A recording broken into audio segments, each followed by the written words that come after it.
Back once more for the American Folklore Project with Kelly Ridgel today about the Fremont Lights. All right, so the Fremont Lights is a long tradition in the town of Fremont, North Carolina. And this is a classic ghost light story.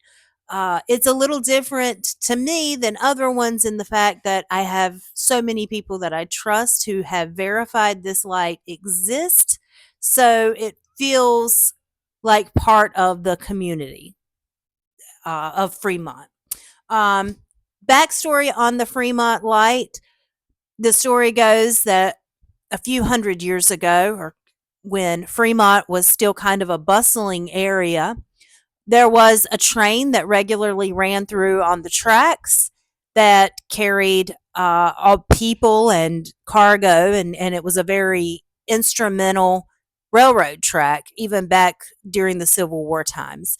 One night, the train was going down the road, and the engineer had been supposedly he had been drinking a little bit, and he thought himself to be a real tough man, but he was drinking a little bit, and one way or another the train derailed, and he ended up being decapitated in the wreck.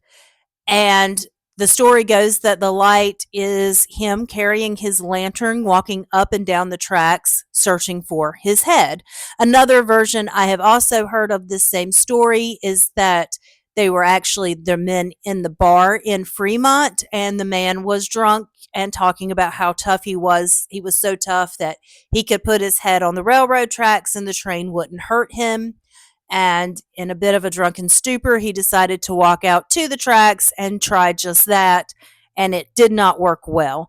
Whether you believe that the man was on the train or the man was fighting the train, the story still stays the same, that it is a man with a lantern walking up and down the railroad tracks searching for his head. Now, I myself have never seen the Fremont Light, mostly because I'm a bit of a scaredy cat, and every time I've tried to go, I get scared and drive away.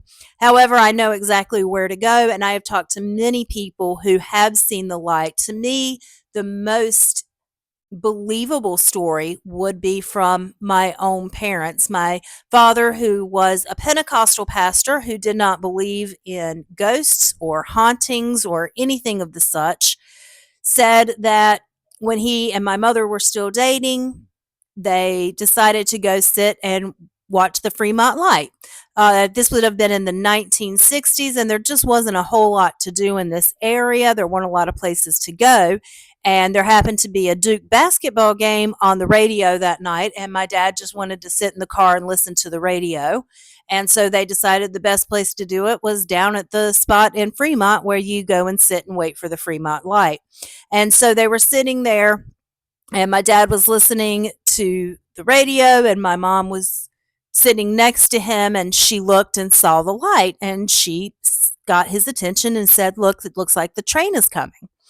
And they sat there and watched it, but the light didn't seem to be getting any closer. It was really far away, but they could just see it. And after about 5 or 10 minutes, the light had gotten somewhat closer, but didn't seem to be coming fast enough to be a train. At this point, my dad, who again had no belief in any such thing as ghost or ghost light, decided he would get out and try to get a better look at it. And so he got out and walked around his truck and looked, and he said that the light at that point was maybe 50 or 60 yards down the tracks from him. And it did appear to be like someone was walking with a flashlight. And he said he just got a cold chill over his whole body. And he said the Holy Spirit told him it was time to go. And he got in his car and he left, and he never went back and forbid any of us from going there because he felt it was something demonic carrying that light. In the 1990s, my older brother, who was completely fearless and loved to defy my father every chance he got, was happy to drive out to the Fremont Light and park. In fact, he did this most weekends for the same reason as my parents did it many years before, and it's that there just wasn't a whole lot else to do in Fremont other than to go sit and talk and hang out with your friends. So he said that one night he was there with his friends at the light, and they had been many times before and never seen anything, but that particular night they did see something and they weren't sure what it was at first. And instead of running away or getting out, they actually decided to move the car onto the railroad tracks. Thankfully, it was not a train. They sat and watched it. They said the light was completely silent. It came up at a very slow walking speed. And when it got to the car, it just vanished. They said it was just a light. There was no one holding the light. There was nothing around the light. There was no explanation for the light. It just disappeared. And then my brother swears about 20 seconds later, the light came back on the other side of the track, still walking in the same direction. It was like the light had turned off as it walked through the car, got a little bit of ways away, and then it turned itself back on. So those are my stories that I have personally heard about the Fremont Lights. Well, that's pretty interesting.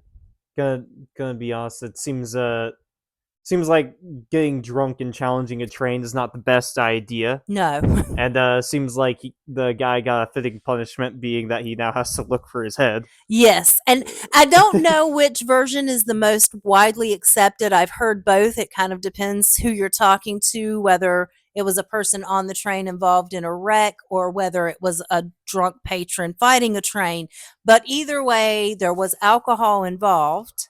And supposedly, whether it was the person from the bar or the person on the train, they were just kind of a mean, tough kind of guy. Yeah, definitely, definitely a good story to hear about.